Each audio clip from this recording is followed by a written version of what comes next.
Hablaremos hoy, amigos, de detalles. El tema de la charla de hoy son los detalles. Cómo los detalles sirven para reconocer a alguien. Y vamos a comenzar diciendo que en 1874 aparecieron una serie de artículos sobre pintura italiana en una revista alemana de historia del arte. Muy bien. Iban firmados por un erudito ruso, desconocido hasta entonces, llamado Ivan Lermoliev, y habían sido traducidos al alemán por otro desconocido, un tal Johann Schwarze. En esos artículos se proponía un nuevo método para reconocer falsificaciones, es decir, para la correcta atribución de las pinturas de los viejos maestros. Y el método propuesto en aquella revista suscitó grandes discusiones. Unos años después de la publicación, el autor verdadero se reveló como Giovanni Morelli, un médico italiano, que además confesó que no solamente él era Ivan Lermoliev, sino que también era Schwarze, era el autor y el traductor de sí mismo. Giovanni Morelli es un nombre que ustedes conocerán, aquellos que han estudiado semiótica, en esta cosa de los índices. Bueno.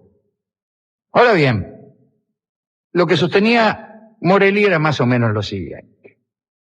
Él decía que los museos estaban llenos de pinturas que estaban atribuidas de manera errónea, es decir, que se reputaban como de, pongamos por caso, Piero della Francesca, y eran de alguno.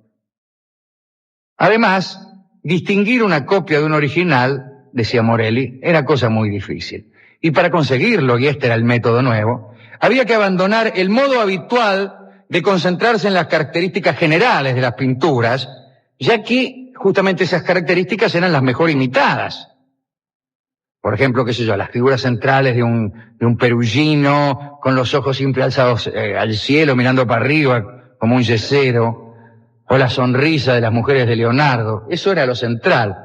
Morelli decía que había que concentrarse en los detalles menores, especialmente en aquellos menos significativos de la escuela de cada pintor. Hablaba de los lóbulos de las orejas, las uñas, la forma de los dedos, la forma de los dedos de los pies, el sexo. Y así Morelli identificó y clasificó cada uno de los detalles de las extremidades que pintaban los grandes maestros.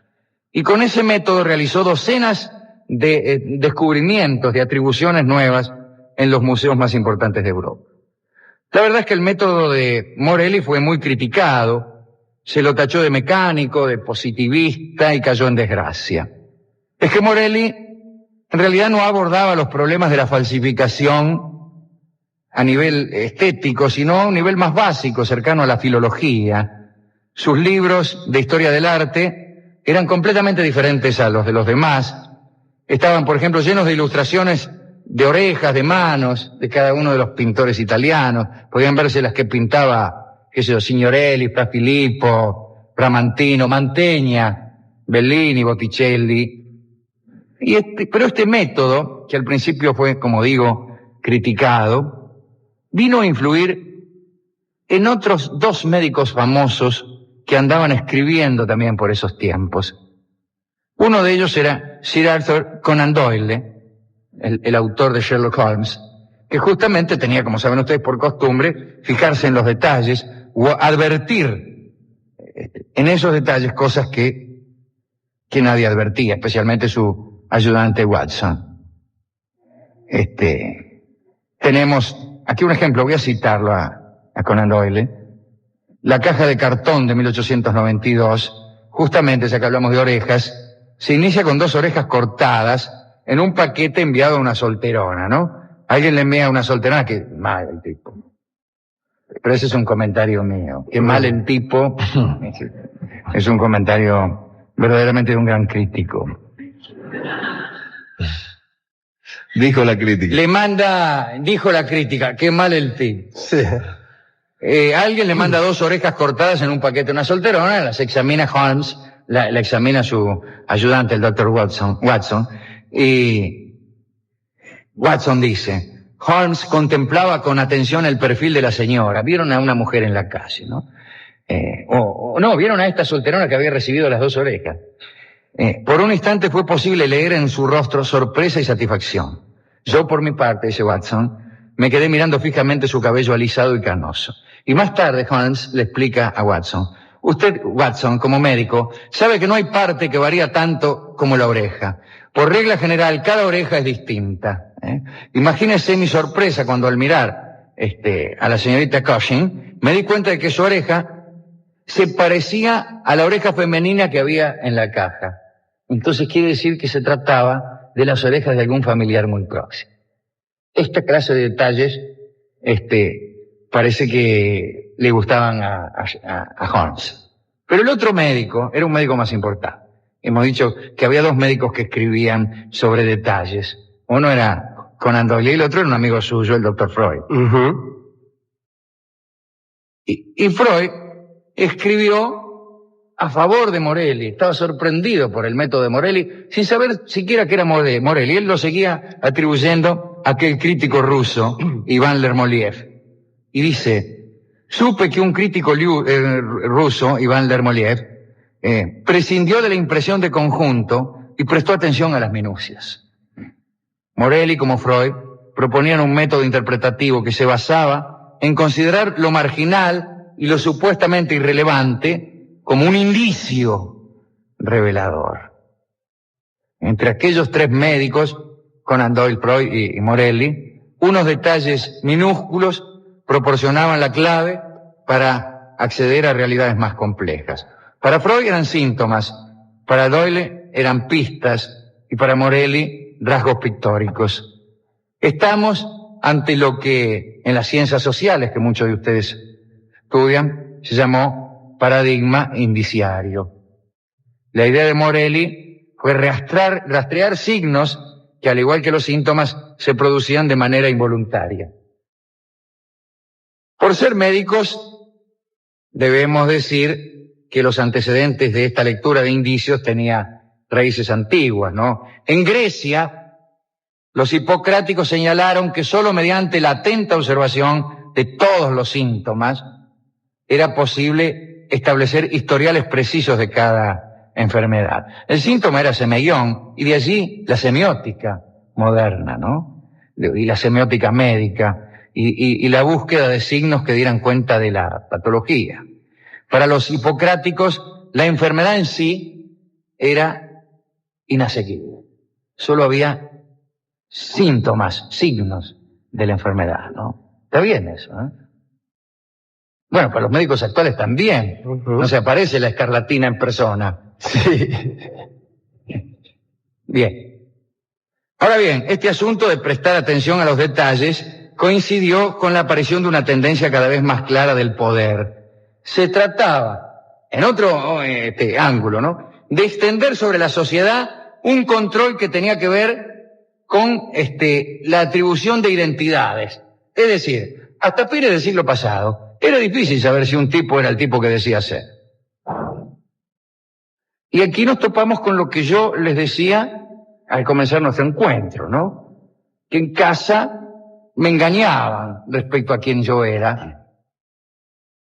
Claro, a mí me tocó vivir en el siglo XX y resulta ser que hay maneras de saber si uno es quien dice ser. Ahí tiene usted el documento de identidad, tenemos ahora el ADN. Después de todo, una fotografía no está tan mal. Pero en aquellos tiempos no era tan sencillo. No era tan sencillo. Levi Strauss decía que toda sociedad siente la necesidad de diferenciar a sus miembros. En Egipto, un individuo que acudiera al notario para contraer matrimonio o hacer una transacción financiera estaba obligado a dar su nombre, pero también algunos detalles de su aspecto físico, entre ellos cicatrices o cualquier marca característica. ¿Para qué? Por si el tipo aparecía alguna vez con algún reclamo, y quería hacerse pasar por quien no era. Entonces ya sabían que usted, que se llamaba, pongamos por caso, Sesostris, Sí. disculpe, Está bien, que le voy a hacer. tenía una cicatriz arriba de la rodilla. Entonces siempre existió esta preocupación por saber la verdadera identidad de los miembros de una nación, de una comunidad. ¿Qué tiene que ver esto con los detalles? Ahora vamos a ver. En Francia había un problema terrible con los reincidentes, con los delincuentes que reincidían. El 50% de los que salían de las prisiones volvían a delinquir. Pero para identificarlos como tales, como reincidentes, era necesario mostrar que habían sido condenados anteriormente, que eran los mismos tipos. Que Carlos, el que había salido de la cana, era el mismo que te había choreado a vos en la esquina de la Plaza de la Venda. Pero ¿y cómo hacerlo? Si el tipo decía que era vos. Es decir, teníamos que inventar una manera. Los antiguos castigos que implicaban la marca, por ejemplo, que te metían en cana y te marcaban, como los tres mosqueteros, ¿no? O incluso la mutilación, ya habían sido abolidos. En los tres mosqueteros me parece que hay una flor de lis, marcada a fuego en el hombro de una mina, ¿no? Y que esto permite que D'Artagnan reconozca en ella a una envenenadora ya condenada en el pasado. ¿Por qué? Porque te metían en cana y te marcaban una flor de lis. Ya en el siglo pasado eso había sido abolido. Lo mismo está también en El Conde de Montecristo, incluso en Los Miserables de Víctor Hugo, ¿no? El Jean Valjean. No, pero en Víctor Hugo justamente, Jean Valjean no tiene dificultades en cambiar de identidad, porque no hay manera de agarrarlo. Porque no hay manera de agarrarlo. Ustedes han visto la película, ¿no? Esta serie que dan cada vez que llueve por no sé qué canal. Y bueno, Jean Valjean incluso tiene un cargo municipal. ¿Y cómo no lo reconocen, dice usted? Y bueno, porque en ese entonces era más fácil hacerse pasar por quien uno no era. Hasta que un empleado de la prefectura de París, Alphonse Bertillon, desarrolló el método antropométrico que consistía en medirte los detalles. Te medían la oreja, la nariz, pero eso no bastaba tampoco, porque un error de unos pocos milímetros bastaba para mandar en cana a un inocente. En Inglaterra, un tal Galton encontró el detalle preciso para ser archivado: las huellas digitales. Las huellas digitales. Ya, había otros que antes habían dicho que todos teníamos huellas digitales distintas, que no había dos iguales. Pero, no bastaba con saber que las líneas, no se repetían nunca. Era necesario, clasificarlas, ordenarlas, e idear un método para levantarlas. Y ese tipo, el que logró eso, lo logró aquí en la Argentina. El amigo Juan Bucetich, que no era argentino, era croata Bucetich. Había venido a la Argentina a los 20 y tantos años. Y trabajaba ahí en la policía de la provincia. Y se interesó por estos descubrimientos y clasificó las huellas digitales de un modo tal que permitía la comparación rápida. Si no, era todo un engorro tomar dos huellas digitales a ver si son iguales, si no lo son, etcétera, etcétera. La otra cosa, no solamente no hay dos personas que tengan iguales las huellas, sino que las huellas no cambian toda la vida. No cambian nunca. Y eso lo logró Bucetich. Lo que para los británicos era solo una posibilidad, después de Bucetich se convirtió en una forma de investigación, de identificación precisa. Ahora bien, ahora hay otras todavía más contundentes, que hasta no solo nos permite saber quiénes somos, sino hasta de quién somos padres o de quién somos hijos, lo cual me parece, a mi juicio, una demasía. Pero si es una condena no saber quién es uno, otra condena es también no poder evitar que otros sepan quién es uno. Ese es el control social que ha venido creciendo desde fines del siglo XIX hasta ahora. Y vino a ser indubitable a partir de un detalle. Fíjate vos. Tantas cosas que se usaron para reconocer a un hombre y finalmente lo viene a reconocer por unas pequeñas rayitas que uno tiene en el dedo. Pero lo que yo quería decir, después de esta historia de Freud, de Morelli y de Conan Doyle y de su personaje inmortal Sherlock Holmes, es que era obvio que tenía que ser un detalle, porque lo que nos permite ser distinguidos de otro miembro de la misma especie es el detalle. Cuando nosotros golpeamos la puerta de la casa de nuestro cuñado, y nuestro cuñado nos abre porque nos conoce, no es que nos reconoce porque tenemos, porque somos mamíferos, o porque tenemos pelos en la cabeza, y 2 manos y 2 pies. Eso no nos diferencia de las demás personas. Todas más o menos tienen esas características. Incluso les diría que lo que precipitó a la investigación británica en el detalle era la dificultad que tenían para discernir o para diferenciar una cara de otra en la India. A los ingleses, los hindúes les parecían todos iguales. Y hubo que pasar al detalle. En la casa de nuestro cuñado, aunque nuestro cuñado no lo sepa, lo que nos diferencia de un desconocido es un detalle. Nuestra individuación viene de detalles, y unos tremendos detalles. El amor nace de unos detalles. Nos enamoramos no porque alguien tenga una melena, 2 ojos, una boca, a pesar de lo que pueda decir la espantosa canción La Malagueña, sí, cuyos versos iniciales, qué bonitos ojos tienes debajo de esas 2 cejas, no me cansaré de denostar jamás. Especialmente esa meticulosidad que habla de las 2 cejas. Sí.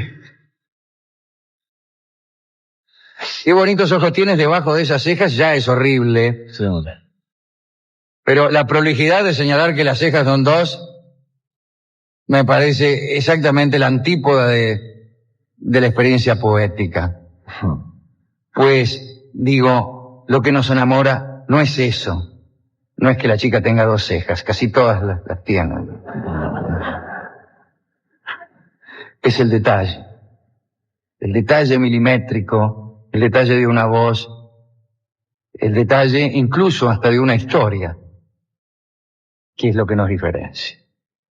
De modo entonces que a mí me gustaría dedicar esta pequeña charla, esta pequeña historia de cómo un artículo en una revista de historia del arte viene a convertirse en una forma de identificación. En la Argentina tiene vigencia en 1911, que todos tenemos el dedo puesto ahí en la cédula. Todo esto por culpa del tipo ese crítico del arte, estaba preocupado por las muchas falsificaciones.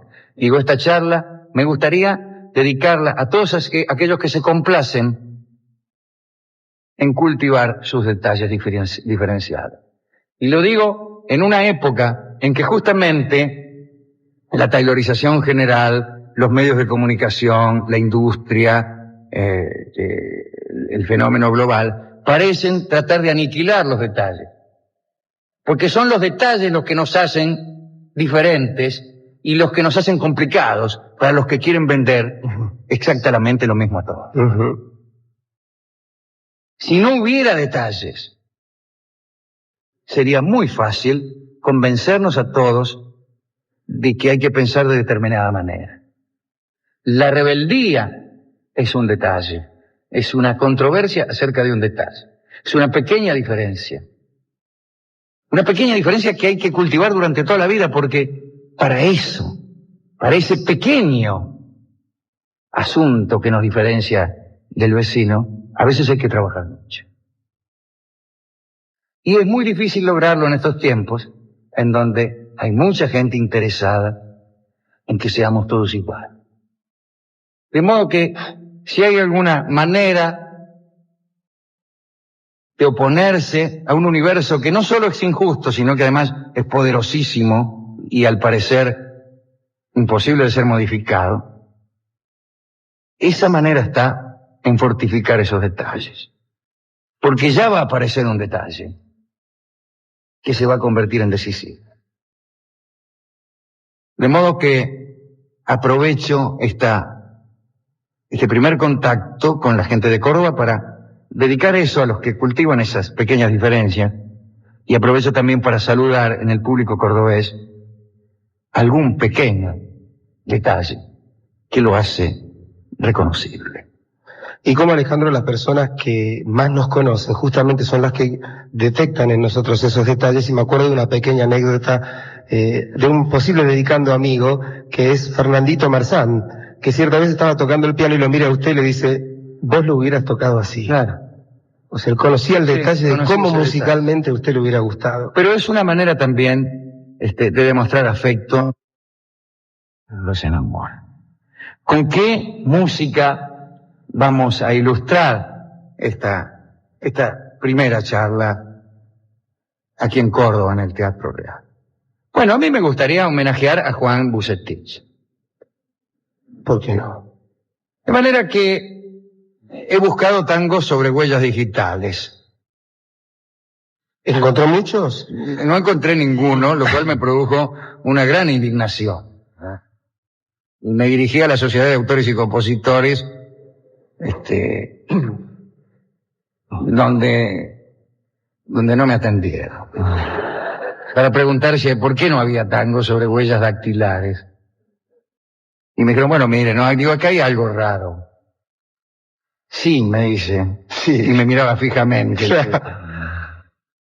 Entonces, yo le dije que probablemente él estaba en contra de las huellas dactilares porque tenía algo que ocultar. Ya sabe que cuando uno tiene algo que ocultar, se apresura a ponerse guantes para no dejar marcas. Yo siempre ando con guantes, excepto ahora. Sí. Para no dejar huellas digitales en las cosas que toco. A mí usted. Huellas digitales que podrían ser advertidas por otras personas. Sí. De la familia. Está bien, usted no quiere comprometerse. Yo no quiero comprometerme. Pero bien, finalmente el tipo me dice: mire, huellas digitales no, pero hay huellas. Si usted mira bien, la huella es un noble ejercicio criollo de métrica. Si usted quiere un verso de 12 sílabas, o si a usted le parece mejor, versos de 7 y versos de 5. Digo, está muy bien, eso es una huella. Y tenemos a don Alberto Merlo, que ha grabado Huella en el Tiempo, y si hay un lugar donde conviene no dejar marcas de nuestras manos, es en el tiempo. Qué idea tan poética la de contaminar con los dedos el tiempo. Gente que anda manoseando mucho el tiempo. Hay gente que deja que el tiempo se escurra libremente, pero aquellos que tratan de retenerlo, aquellos que se enamoran del tiempo, aquellos que quieren estacionarse en un statu quo, dejan sus huellas dactilares en el tiempo que tratan de retener. Yo prefiero a los que dejan que el tiempo corra, o a los que usan guantes. Entonces, para Juan Bucetich, para los que se diferencian por algún detalle amoroso, y para los que han puesto los dedos amorosamente también por ahí, canta don Alberto Merlo, Huella en el Tiempo.